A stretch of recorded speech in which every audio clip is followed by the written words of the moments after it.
Ku hidup karena anugerah-Mu. Tiada satu pun dapat ku banggakan, semua karena cinta-Mu. Ini hidupku, pimpin jalanku. Yesus, pegang erat tanganku. Ku tak dapat hidup di luar kasih-Mu. Bapa, jangan tinggalkan aku. Engkau alasan selama ku hidup.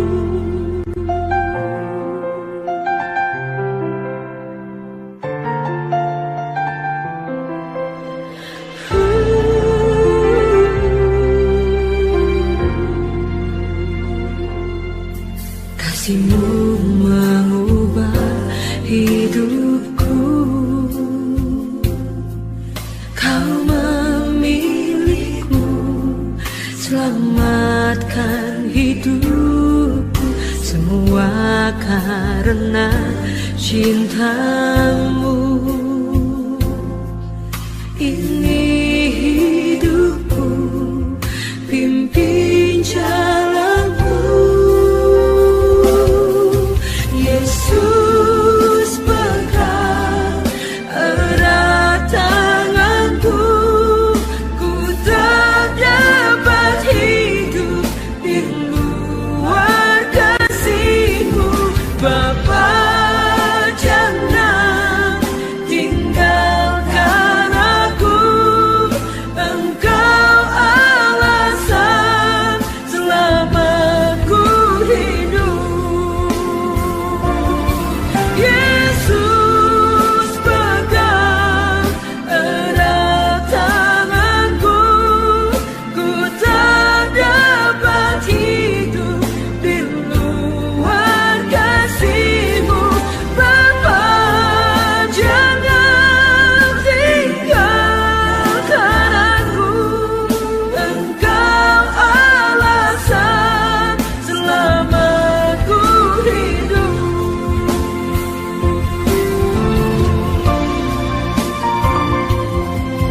Aku percaya Tuhan, seluruh hidupku ada di tangan, dan tidak pernah Engkau melepaskan tangan. Engkau selalu menuntun hidupku, memegang seluruh masa depanku. Mari panggil namanya yang dahsyat.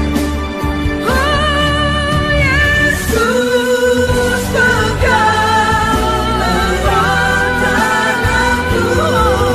Ku tak dapat hidup di luar kasih-Mu. Bapa, jangan tinggalkan aku. Engkau alasan selama ku hidup. Engkau alasan selama ku hidup. Engkau alasan selama ku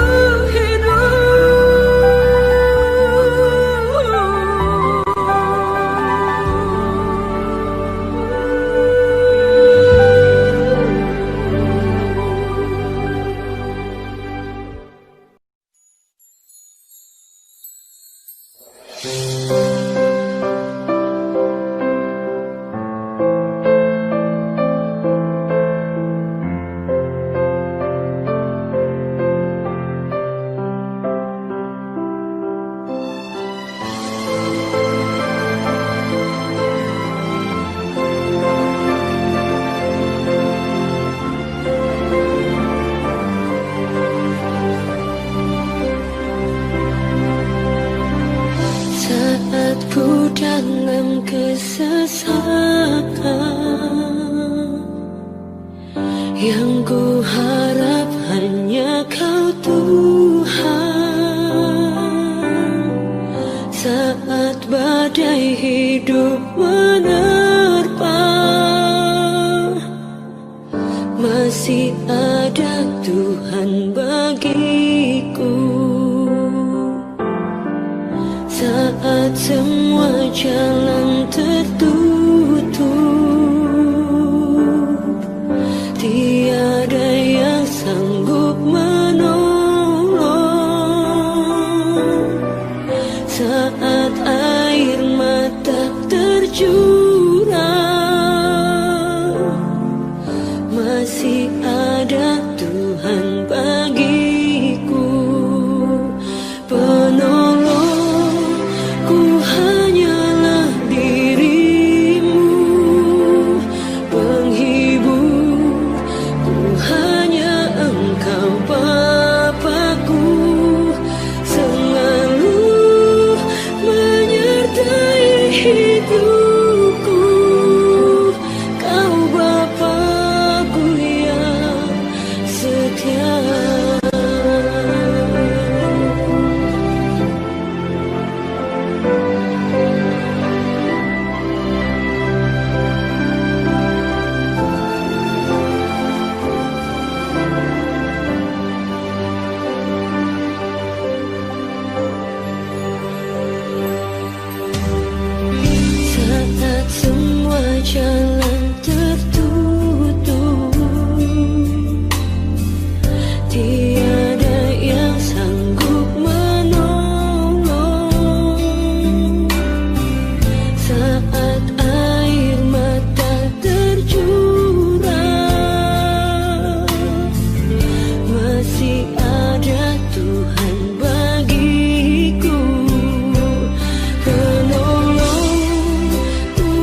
Ku serahkan hidupku,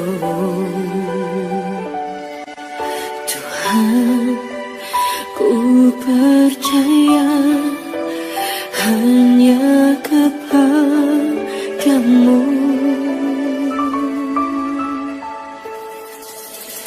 Jauh melebihi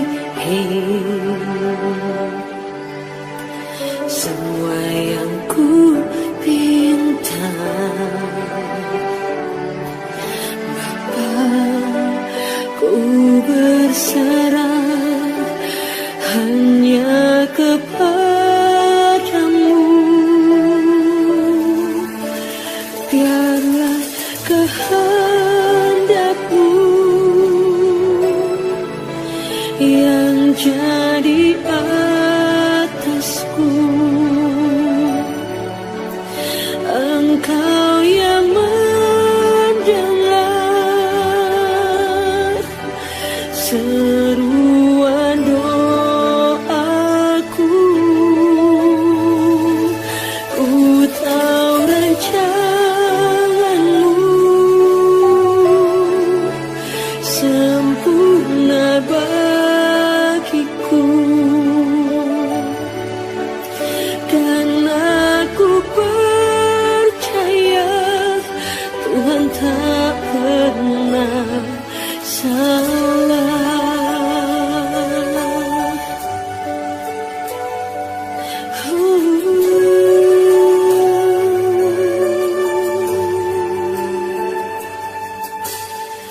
Dalam tanganmu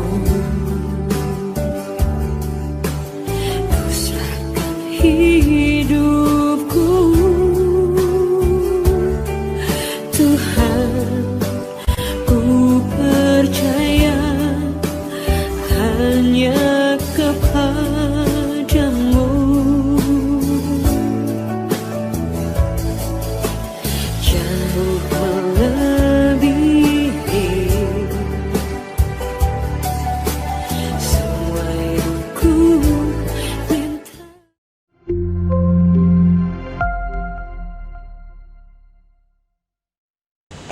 Shalom saudara-saudara yang terkasih dalam nama Tuhan Yesus.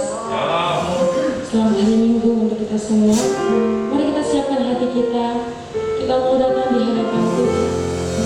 Kita membawa setiap penyembahan, setiap pujian kita di hadapan Tuhan.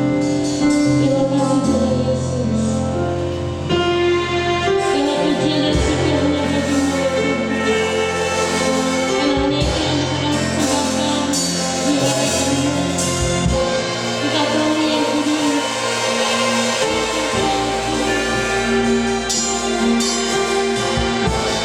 Hari ini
Urapi setiap mereka ya Tuhan Yesus. Karena kami tahu ya Tuhan, di mana 2-3 orang berkumpul di situ Tuhan Yesus ada di tengah-tengah mereka. Kami berdoa ya Tuhan Yesus untuk seluruh jemaat-Mu.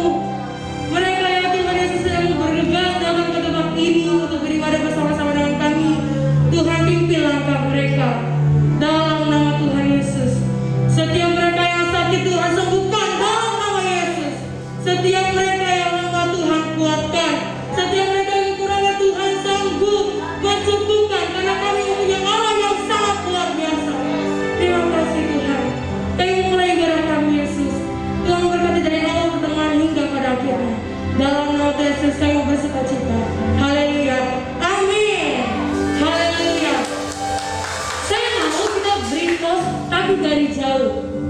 Katakan selamat hari Minggu. Mari bersuka cita. Selamat hari Minggu. Mari bersuka cita.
Terima kasih buat pemeliharaan Tuhan. Terima kasih Bapa. Kami percaya Engkau dipuji, disenangkan oleh pujian penyembahan kami.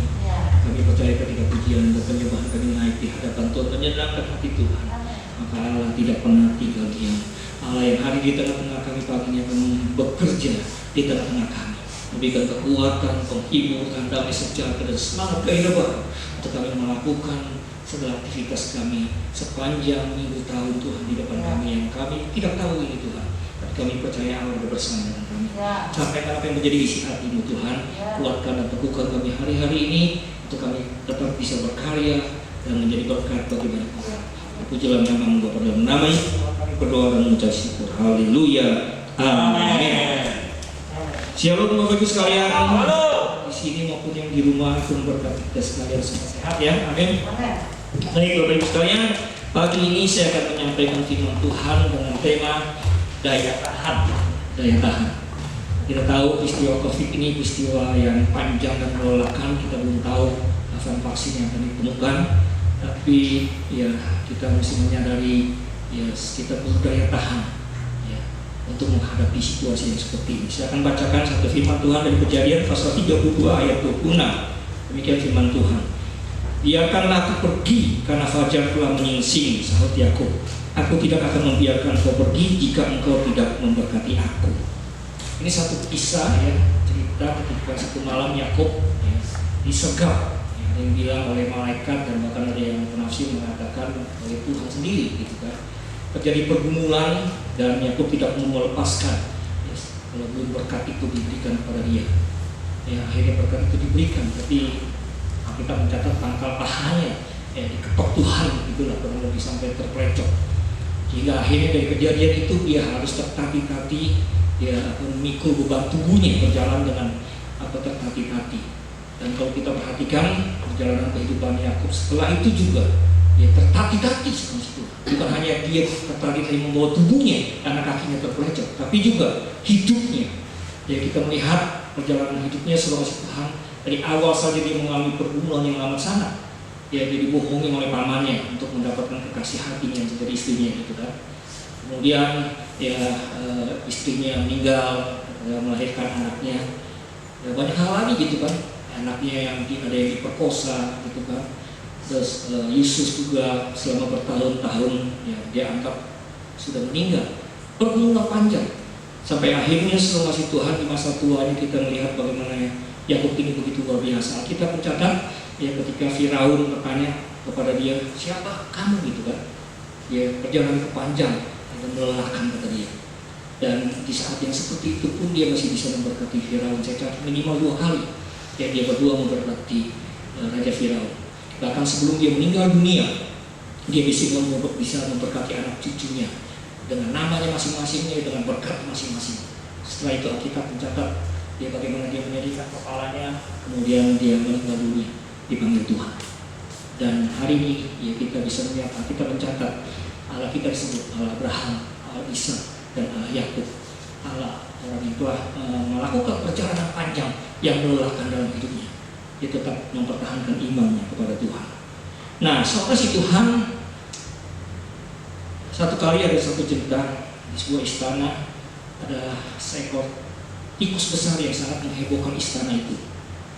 Raja kewalahan dan akhirnya raja memberikan pengumuman ya, barang siapa rakyat yang mempunyai kucing yang besar yang bisa mengalahkan tikus yang besar yang mengganggu di kerajaan ini akan mendapat hadiah. Seluruh rakyat berbondong-bondong bawa kucing yang gede-gede. Nah begitu sampai di istana dilepas, terjadi pergumulan, berantem. Kucing-kucing yang besar-besar itu yang dibawa oleh rakyat kebanyakan kalah oleh tikus, mati semua. Nah akhirnya ada satu orang rakyat yang membawa kucing kurus, krempeng atletis gitu kan, dibawa ke istana itu. Begitu dilihat ya orang-orang udah lihat wah ini sih ya yang gede, yang besar macam kalah, apalagi kurus krempeng begini gitu kan. Tapi apa dikata semua kita tidak bisa meremehkan orang yang riskur, apa yang kurus gitu. Nah baru-baru memang ini kucing diudak-udak terus oleh tikus gitu kan, lompat gitu. Cukup lama terjadi pergumulan, ya. Akhirnya seorang ini kucing nggak kalah, ya. Malah si tikus ini yang kelelahan kecapean. Dan akhirnya setelah kasih Tuhan, singkat cerita, ya kucing yang kurus krempeng itu bisa mengalahkan tikus besar itu, mati. Ya, orang itu dapat hadiah. Nah, saudara si Tuhan, seringkali ya hukum alam pun, perhatikan baik-baik, hukum alam pun menunjukkan siapa yang bertahan lebih lama, dia pemenangnya. Amin. Siapa yang bertahan lebih lama, dia pemenang. Nah, saat kucing bisa mempertahankan diri dan tidak kehabisan tenaga, dia bisa mengalahkan tikus itu. Nah, saudara si Tuhan, dalam hidup ini pun sama. Yang berhasil memenangkan sebuah pertempuran itu adalah mereka yang berjuang lebih lama dibanding musuh. Nah, siapa yang mampu bertahan lebih lama, dialah pemenangnya. Nah, karena itu saudara si Tuhan, kalau saat ini kita sedang mengalami kesulitan hidup, usaha kita sepertinya buntu, pekerjaan kita menyebabkan kita di PHK. Ada yang tidak PHK, dirumahkan tapi tidak dapat gaji, ya sama juga bohong gitu kan. Nah, kalau situasi ini yang sedang kita alami, saya ingin katakan kepada saudara pagi ini, kuatkanlah hati dan iman kita, tetaplah bertahan. Percayalah saudara bahwa sebagian besar masalah kita itu bisa diubah menjadi keberhasilan, kesuksesan, jika saja kita mau menunggu sedikit lebih lama dan berusaha lebih keras. Yang itu juga kami menunggu sedikit lama dan berusaha lebih keras. Ada seorang hamba Tuhan yang bernama Robert Schuller, dia berpesan, saudara, dia katakan, jangan berhenti ketika Anda lelah, berhentilah ketika Anda selesai. Jika kedua tangan Anda patah, bertarunglah dengan kaki.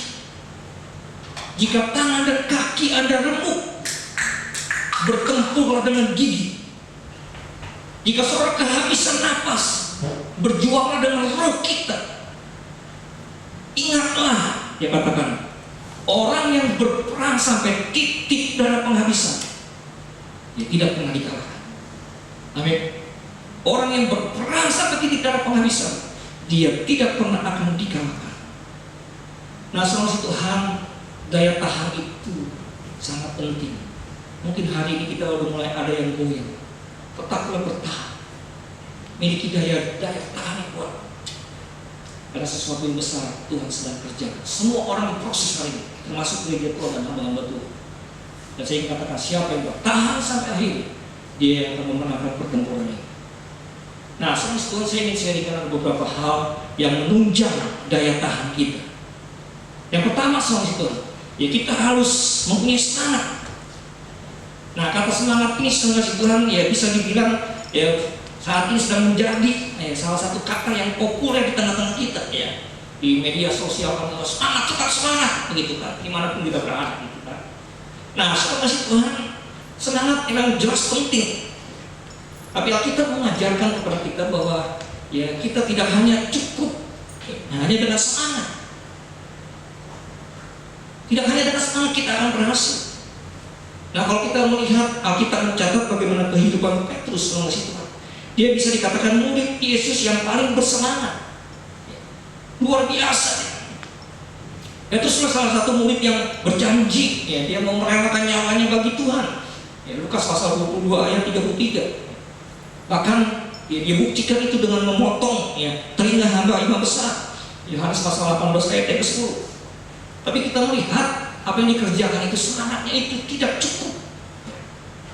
Baru Tuhan setelah secara rohani, sekali lagi, baru setelah secara rohani dan pengalaman, ya Petrus bertumbuh. Saudara Tuhan, ini yang membuat perbedaan dalam kehidupan Petrus yang kita lihat setelah itu sepak terjangnya sangat berbeda. Nah, oleh karena itu saudara, ini waktunya kita untuk mengalami Tuhan. Amin. Situasi seperti ini waktunya kita untuk melayani Tuhan. Kita harus punya semangat, tapi punya pengalaman dengan Tuhan itu penting. Ini yang membedakan kehidupan kita ke depan. Nah, yang kedua saudara Tuhan, yang kedua, ya, kuasa perkataan. Ya, perkataan kita ini menentukan arah kehidupan kita ke depan. Nah, kalau saudara baca dalam 1 Samuel pasal 17 ayat yang ke-11, itu dikatakan, ya, Ketika Saul dan segenap orang Israel mendengar perkataan orang Filistin itu, maka cemaslah hati mereka dan sangat ketakutan. Ya saat itu saudara-saudara, bagaimana Raja Saul Israel ditantang oleh Goliat yang besar, saudara-saudara. Ketakutan yang melanda rakyat, bahkan Raja Saul saat itu. Saul sebagai pemimpin, saudara-saudara, dia tidak mampu membangkitkan semangat tentara-tentaranya. Karena saat itu dia juga mengalami ketakutan, kecut hati. Nah, sikap negatif seperti inilah yang dibaca oleh tentara-tentara Saul, sehingga mereka semua semakin takut. Nah, saudara-saudara, ingatlah bahwa motivasi terhebat itu bukanlah orasi, tapi sikap positif yang ditularkan oleh para pemimpin, saudara-saudara. Nah, saudara kasih Tuhan, jadi kata-kata kita hati-hati, itu bisa menjatuhkan kita. Satu kali saudara Tuhan, pada Perang Dunia Kedua kalau tidak salah, ada sebuah kapal perang Jerman yang bernama Bismarck. Kapal perang ini sangat ditakuti oleh negara-negara sekutu, karena ketangguhannya, kemampuan manuvernya, dan ini sangat menakutkan bagi siapapun yang menghadapinya. Nah, termasuk tentara Inggris pada saat itu. Nah, dalam situasi yang sangat mencekam itu, datanglah Winston Churchill, dia panglima perang Inggris saat itu. Nah, dalam menghadapi situasi yang genting saat itu, saudara-saudara, Churchill ini sama sekali dia tidak takut, tapi sebaliknya dia memberi semangat, memotivasi tentara-tentaranya dengan sikap yang begitu luar biasa. Perkataan-perkataannya saya ingin sharingkan kepada saudara, dia begitu luar biasa. Dia katakan kepada para prajuritnya saat itu, dia katakan, saya tidak peduli kalian sudah khawatir, saya tidak peduli dengan kalian yang sudah cemas dan dibayangi oleh kekalahan, kehancuran, bahkan kematian dalam menghadapi Bismarck ini. Tapi saudara perlu tahu bahwa Inggris adalah penguasa lautan dan samudra. Dan dalam menghadapi Bismarck ini, dia katakan, hanya satu perintahku, jangan lakukan lain. Hanya satu perintahku, tidak ada yang lain. Perintahku hanya satu, tenggelamkan Bismarck. Kata-katanya begitu berapi-api, meledak. Perkataan Churchill ini tidak hanya disampaikan kepada para prajuritnya saat itu, sebenarnya yang berada di dekat dia, tetapi juga disampaikan di depan corong radio BBC seperti ini, saudara. Sehingga perkataannya ini juga didengar oleh rakyat Inggris. Dan ini yang membuat semangat tentara Inggris itu bangkit. Dan ini luar biasa keajaiban yang terjadi. Dan akhirnya setelah Bismarck yang tidak terkalahkan selama itu itu bisa ditenggelamkan. Jadi saudara Churchill ini tampil dengan penuh percaya diri, penuh semangat, penuh keberanian, dan tidak gentar sedikit pun menghadapi kekuatan musuh. Dan inilah yang membuat semangat, membuat motivasi tentara Inggris untuk berperang. Ketika Churchill berteriak, tenggelamkan Bismarck, dan itu merupakan satu kekuatan yang begitu luar biasa. Perkataan kita itu menentukan. Alkitab juga mencatat bagaimana Gideon. Kalau saudara baca di dalam Hakim pasal 6 ayat 11 sampai 12. Di situ saya bacakan saya singkat. Firman Tuhan berkata, kemudian datanglah malaikat Tuhan dan duduk di bawah pohon terbanting di Ofra punya Yoas orang Abisan itu. Sedang Gideon anaknya mengirik gandum dalam tempat pemerasan anggur agar tersembunyi bagi orang Midian. Malaikat Tuhan menampakkan diri kepadanya dan berfirman kepadanya demikian, Tuhan menyertai engkau, ya pahlawan yang gagah berani. Nah, salah satu Alkitab mencatat bagaimana Gideon mengirik gandum di tempat pemerasan anggur. Dia melakukan ini agar dia tersembunyi dari kejaran orang Midian. Berarti saat itu, dalam situasi saat itu, Gideon sedang mengalami ketakutan. Dia seorang yang penakut, karena itu dia bersembunyi. Tapi saudara perhatikan, kepada orang yang penakut dan yang bersembunyi itu, malaikat Tuhan berkata, Tuhan menyertai engkau ya pahlawan yang gagah berani. Bayangkan, bukankah ini satu perkataan yang mungkin menghina begitu kan menurut kita? Gideon yang ketakutan itu dibilang seorang yang pemberani, pahlawan yang gagah berani. Setelah si Tuhan membalikkan keadaan. Dan kita mencatat akhirnya si Tuhan. Memang Gideon akhirnya bangkit. Dia menjadi pahlawan yang gagah berani. Ya, walaupun hanya dengan 300 orang, dia bisa mengalahkan 120 orang tentara Midian, dan dia memenangkan pertempuran itu. Saudara kasih Tuhan, kita mesti menyadari bahwa Tuhan sedang dan pasti akan membalikan keadaan kita. Mulailah dengan perkataan kita. Amin. Gaya mengasihani diri kita, putus asa, berlagak miskin, itu tidak menolong. Seorang berkata, aku tidak punya apa-apa. Memang kita tidak bisa apa-apa. Tapi biar hari ini, pagi ini kita berkata, aku yang lemah, aku berkata kuat. Aku yang miskin, aku berkata aku kaya. Aku yang punya hutang banyak, aku akan jadi pemberi hutang. Amin. Perkataan kita menentukan seorang situ. Ya. Mulai saat ini, ubah perkataan kita. Kita harus menjadi pasukan Tuhan yang bisa membalikan keadaan. Dan saya percaya Tuhan akan membalikan keadaan kita. Yang ketiga, solusi Tuhan, selesaikan penyebab. Kita tidak mungkin selalu bertahan. Saya sedang main bulu tangkis, kadang-kadang ya, ada yang diserang terus, kewalahan kan akan diserang terus, gak bisa berkembang. Kita tidak bisa selalu bertahan terus. Kita harus tahu solusi Tuhan, titik balik kita. Kenapa kita diserang terus, kurang lebih seperti itu, yang membalikkan keadaan. Selesaikan penyebab. Hari ini kau gagal terus, gak bisa maju gitu. Kenapa sebabnya? Cari dan selesaikan itu. Kau supaya bisa menang ya, melawan musuh dalam pertempuran hidup ini. Satu kali ada seorang pria sedang berdiri di tepi sungai.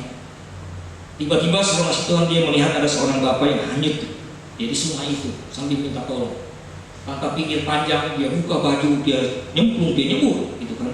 Dia tolong menyelamatkan bapak itu. Tapi baru saja dibawa bapak itu ke tepi sungai, tiba-tiba seorang Tuhan ada lagi 2 orang perempuan muda hanyut juga di sungai. Udah capek juga, dia terjun lagi, dia selamatkan lagi 2 anak muda itu. Belum lama dia sampai ke tepi, tiba-tiba ada sepasang kakek nenek ada ya di sungai itu juga. Dia nyebur lagi sama si Tuhan. Sama si Tuhan berkali-kali sampai dia kehabisan tenaga.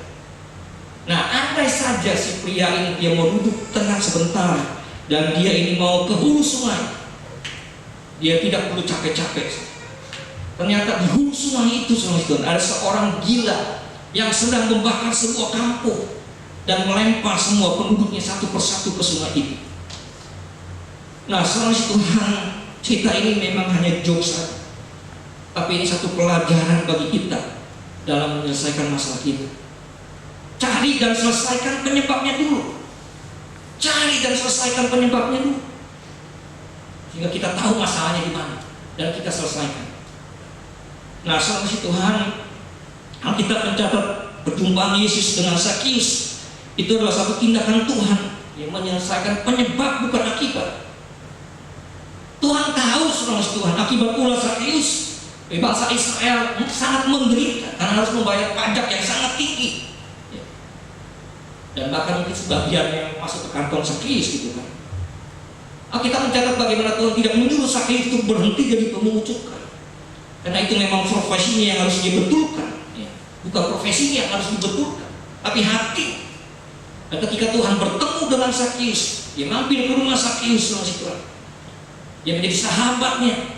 Akhirnya Zakius bertobat. Hatinya Zakius dulu yang dibereskan. Ketika dia bertobat, dia mengembalikan harta orang-orang yang telah banyak diambilnya itu. Jadi cari sumber masalahnya dulu dan selesaikan itu. Nah, saudara Tuhan, sekali lagi hari-hari ini adalah hari-hari yang sangat melelahkan. Bukan hanya buat jemaat Tuhan, itu lebih besar porsinya itu buat pendeta dan gembala. Saya menyadari betul soal itu. Bagi kita sekalian yang masih punya tabungan banyak, cukup untuk setahun, 2 tahun, bahkan lebih, kita masih tenang pas-pas. Bagi saudara yang kita sebulan lagi, gitu. Bagi saudara tinggal hari ini, itu persoalan besar. Dan bagi gembala-gembala, jemaat yang datang, bagaimana Bu, kondisi saya seperti itu, bukankah itu satu hal yang sangat membuat pusing kepala gitu kan. Berat tuh saudara. Saya dari awal krisis ini saya kasih motivasi semangat kepada jemaat Tuhan. Lakukan apa yang kau bisa. Ya dalam sharing ya di grup renungan singkat saya sampaikan itu. Dan puji Tuhan, jemaat yang memang serius, ya yang betul-betul punya semangat, bangkit. Ada mobil mau dijual pengarahan lagi, kita kasih semangat. Dia mulai usaha, jadi pengusaha. Dan akhirnya mobil dia bisa bayar tiap bulan, beberapa bulan dia bisa bayar. Bahkan dia bilang saya masih bisa makan enak Pak. Kadang-kadang saya bantuin beli belanjaan di barang murah, karena belinya seperti itu di Indomaret, teman ada promo gitu kan murah. Ada usaha, begitu kita usaha Tuhan buka jalan, bisa bayar cicilan mobil. Tinggal berapa bulan kami usulkan istri saya bilang, tinggal berapa bulan saya, habis itu udah pusing bayar nama. Lucu, dan bisa bayar cicilan mobil dan bisa makan enak, mulai bisa makan enak begitu kan. Ada apa jadi pebisnis sehari-hari. Masalah Tuhan di badan BPD Banten ini masalah juga masalah berat buat gembala. Saya bilang kan ada beberapa gembala yang dibantu setiap bulan. Gak mungkin kita hanya 3 bulan dibantu bulan kemarin terakhir kalau masalah. Kita mau melakukan apa lagi? Kas BPD juga tidak ada, tidak terlalu besar. Udah gembala yang pusing cuma jadi pusing. Coba kita lakukan sesuatu. Dan akhirnya itu yang pasar berkat BPD saya usulin gitu. Kita mulai walaupun awalnya kurang beberapa respon gitu kan. Tapi kita mulai, kita nggak punya pengalaman. Tapi mulainya saya bilang, yang penting kita para gembala kita nggak perlu malu sih. Kita ada di garis depan dalam pertempuran ini. Saudara loyal, jemaat juga loyal. Dan puji Tuhan jemaat gembala-gembala saat itu masuk ketua kuil responnya begitu luar biasa. Tadinya mereka malu-malu, tapi kita nggak perlu malu-malu sih. Mereka mulai bergerak dan, waduh bapak saya pingin siapa. Itu mulai bergerak ekonomi rakyat, ekonomi gereja mulai bergerak. Soalnya dia datang dibantu oleh jemaat yang ngantor juga ojek itu jemaat. Agak jauh 120.000 dia cerita kesaksian, 120.000 sama. Dia telepon lagi kepalanya seorang sama dia terkenal gitu kan. Pak tolong tambahin transport 20.000. Oke. Jadi ekonomi dia diberkati juga, jemaat juga bangkit, dan bantuin dia dan buka kasih makanan apa dijualin juga. Tukang ojek pun bisa hidup. Bukan yang ojek. Jemaat jadi tukang ojek, diantar sesuai dengan harga ojek, dia telepon tambahin, ditambahin, itu bisa hidup. Yang penting jangan malu, mesti juga kata-kata. Kalau saudara malu jadi malu-malu. Saudara dalam situasi ini ketika kita bergerak apa saja. Nanti di pada dua saya ingin bicara tentang kreativitas. Nah, apa saja yang kita bisa lakukan kita kerjakan. Tuhan buka jalan buat kita sekali. Dan terakhir adalah fokus maksudnya. Ya, fokus mendatangkan hasil. Kalau kita tidak fokus itu akan menghancurkan apa yang sudah kita bangun. Fokus kita menentukan keberhasilan atau kegagalan seseorang. Saya pernah baca Donald Trump pernah bangkrut hampir, udah bangkrut boleh katakan, karena dia tengah fokus. Fokusnya sebetulnya main properti, tapi dia bisnis yang lain. Kemudian dia fokus hanya bangkrut dia. Nah dia bangkit kembali dia bangkit kembali. Nah apakah fokus itu selama itu? Fokus itu dalam bahasa Inggris adalah follow one course until successful. Mengikuti satu jalan hingga berhasil. Jadi selama Tuhan, ya karena fokus kita hanya kepada satu hal saja, maka akhirnya kita akan menjadi ahli dan kita bisa menggerakkan segenap kekuatan kita di bidang itu saja. Dan itulah yang membuat fokus mendatangkan hasil. Fokus juga itu menjaga kita agar kita tidak melenceng dari panggilan tujuan hidup kita selama Tuhan. Saya pernah membaca Bruce Lee itu salah satu aktor kungfu yang sangat terkenal waktu zaman saya masih kecil gitu kan. Dia bukan hanya dikenal sebagai seorang legenda kungfu, tapi dia juga dikenal sebagai pemikir yang luar biasa.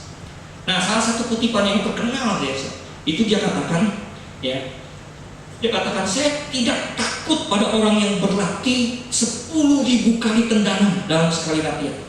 Dia nggak takut, tapi dia takut kepada orang yang berlatih 10.000 kali tendangan dengan jurus yang sama. Jurus satu tapi dilakukan 10.000 kali kurang lebih seperti itu. Dia takut dengan orang ini, karena ini memang kekuatan fokus. Jangan yang lain satu aja, apa yang akan saudara lakukan dalam situasi seperti ini. Saudara kasih Tuhan, kemarin saya pelayanan di GBI Polisi Indah. Ketika saya sampaikan firman Tuhan ini, ada satu ibu yang begitu semangat, itu saya juga bingung nih, ibu di depan semangat banget. Selesai ibadah ngobrol-ngobrol, dengan hamba Tuhan, ternyata sama Tuhan, ibu ini yang begitu semangat. Suaminya tidak bekerja dalam situasi COVID ini, berdiam, mau gimana? Hidup kan mesti berjalan terus. Akhirnya dia bikin pisang molen. Dia coba aja, kasih gembalanya cobain gitu kan. Akhirnya ini dia lagi keteter juga dengan orderan saat ini. Yang penting kita fokus mulai, amin. Ya. Saudara kasih Tuhan, satu kali ada seorang atlet taekwondo, dia punya mimpi besar, mau jadi juara. Tapi apa mau dikata, satu kali ketika dia sedang naik motor, dia terjadi kecelakaan, ditabrak dan tangan kirinya harus diamputasi. Untung, dan dia merasa masa depannya udah habis, nggak mungkin cita-citanya akan tercapai. Tapi gurunya, suhunya kasih dia semangat, lu tetap aja, mimpimu, cita-citamu pasti juga akan tercapai. Dan singkat cerita, akhirnya seorang si Tuhan, dia diajarkan satu jurus oleh gurunya. Berbulan-bulan, bertahun-tahun cuma dilatih satu jurus, dia sampai udah bosan juga. Ya, latihan begini satu ini aja gitu kan. Apa iya saya bisa jadi? Dia udah hopeless, udah menyerah gitu kan. Akhirnya pertandingan, gitu kan. Akhirnya udah ikut pertandingan. Nah, sama si Tuhan dengan perasaan yang setengah begitu kan, katanya pasti gagal gitu kan. Dia ikut pertandingan. Babak pertama dia menang, menang juga. Babak kedua dia menang, menang, semangat lagi dia.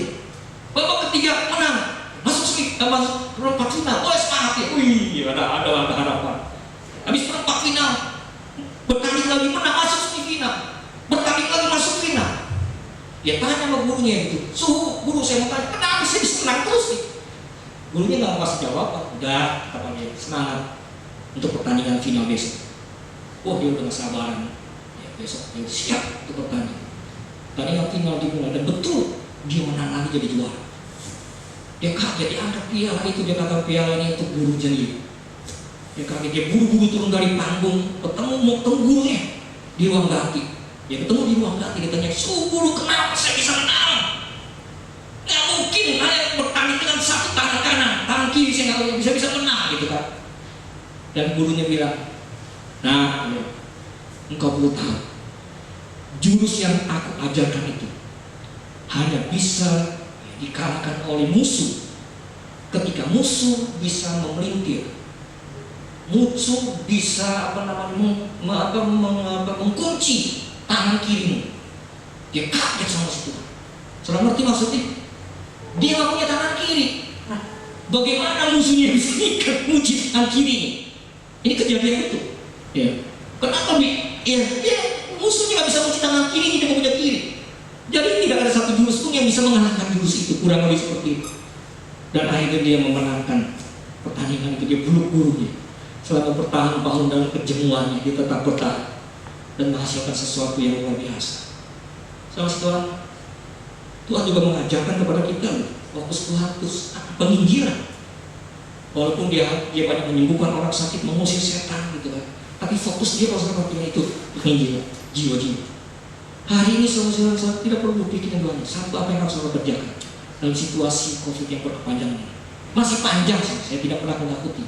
Masih panjang, ya, masih panjang. Sebelum vaksin itu ditemukan, ini masih berpanjang. 1 bulan, 3 bulan aja kita udah penetapan. Ini masih bisa setahun lagi awal tahun, nggak tahu di bulan ketiga kali baru bisa diketemukan prediksi. Saudara masih mau begini aja gitu kan? Harus bangkit. Amin. Kita harus punya daya tahan, walaupun ya ini berat. Tuhan sedang memproses kita semua, tapi percaya Dia akan melakukan sesuatu yang luar biasa bagi kita sekalian. Amin. Tuhan berkati kita sekalian. Haleluya, haleluya. Semoga para musik. Haleluya.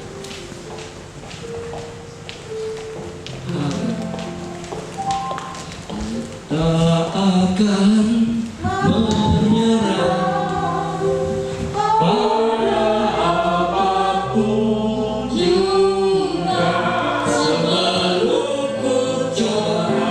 Semuanya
Tuhan, satu proses yang Tuhan sedang kerjakan bagi kami umat Tuhan dan bagi gereja Tuhan dan bagi hamba Tuhan.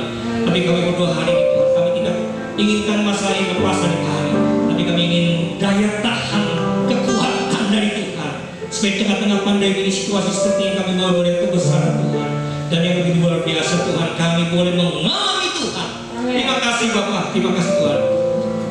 Hamba berdoa buat hari ini jemaat Tuhan yang sedang loyo, yang tidak punya semangat, dan seakan buntu semua jalan keluar. Hamba percaya Tuhan, hari ini mereka boleh dibangkitkan kembali di dalam Tuhan. Mereka tidak pernah akan menyerah, dan Tuhan menjadikan sesuatu yang luar biasa. Kami harus melakukan apa yang menjadi bagian kami, dan biar Tuhan yang melakukan apa yang menjadi bagian Tuhan. Terima kasih Bapak. Percaya Kau hadir dan memberkati kami pagi hari ini.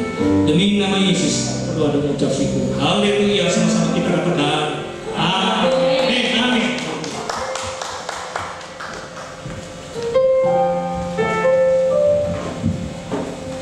Terima kasih kepada Bapak Pendeta Theophilus yang sudah menyampaikan kebenaran firman Tuhan. Pada satu kali Perdana Menteri Churchill, Winston Churchill diundang kepada satu sekolah. Lalu anak-anak bertanya kepada Perdana Menteri ini, Mr. Churchill, apa rahasia kesuksesan Anda? Kita tahu bahwa Winston Churchill itu adalah seorang yang sukses luar biasa. Tadi sudah diceritakan, dia menenggelamkan kapal apa tadi namanya, Bismarck. Lalu ditanya, apa kesuksesan Anda, Winston Churchill? Lalu dia bilang begini, hanya ada 3 hal yang membuat saya sukses dan yang akan memberikan Anda sukses. 3 hal itu adalah, hal pertama, never give up. Yang kedua, never give up. Yang ketiga, never give up. Saudara, ini juga pesan buat kita sekalian. Saudara mau berhasil dalam hidup, jangan pernah menyerah. Jangan pernah menyerah juga dengan COVID ini. Jangan pernah menyerah dengan segala perkara yang mungkin membuat kita putus asa. Jangan pernah menyerah. Sebab itu miliki semangat, miliki kuasa di dalam perkataan. Jangan pesimis. Miliki juga kemauan untuk mencari dan menyelesaikan penyebabnya dan fokus. Ini yang menjadi 4 hal yang menjadi pegangan kita hari ini. Terima kasih. Mari kita semua bangkit berdiri. Kita akan akhiri ibadah kita ini. Kami bersyukur Tuhan, sebab Engkau begitu luar biasa bagi kami. Kami percaya tidak ada perkara yang terjadi secara kebetulan. Kami percaya Tuhan, dan Engkau juga, kami percaya tidak akan pernah meninggalkan kami. Umat yang mengandalkan Engkau, Engkau tidak akan kecewakan. Sebab itu ya Bapa, di tengah-tengah situasi yang sulit saat ini, kami mau belajar untuk tidak menyerah pada keadaan. Kami mau belajar untuk tetap semangat. Kami mau belajar untuk memperkatakan perkataan iman. Kami mau belajar untuk menyelesaikan setiap masalah. Dan kami mau belajar untuk fokus kepada tujuan kami. Terima kasih ya Bapak. Biar kiranya tangan Tuhan menyertai kami. Terpuji nama Tuhan. Saudara-saudara yang dikasihi Tuhan, mari arahkan hatimu kepada Tuhan. Angkat tanganmu di hadapan Tuhan dan terimalah berkat. Tuhan memberkati engkau. Tuhan melindungi engkau. Tuhan menyinari engkau dengan kasih karunia-Nya dan memberi engkau kasih karunia-Nya. Tuhan menghadapkan wajah-Nya kepadamu dan memberi engkau damai sejahtera.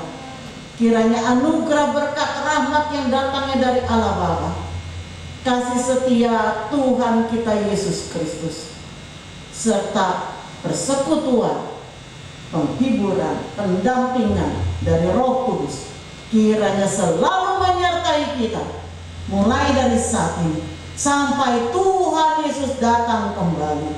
Di dalam nama Yesus, mari yang diberkati Tuhan kita katakan bersama, amin.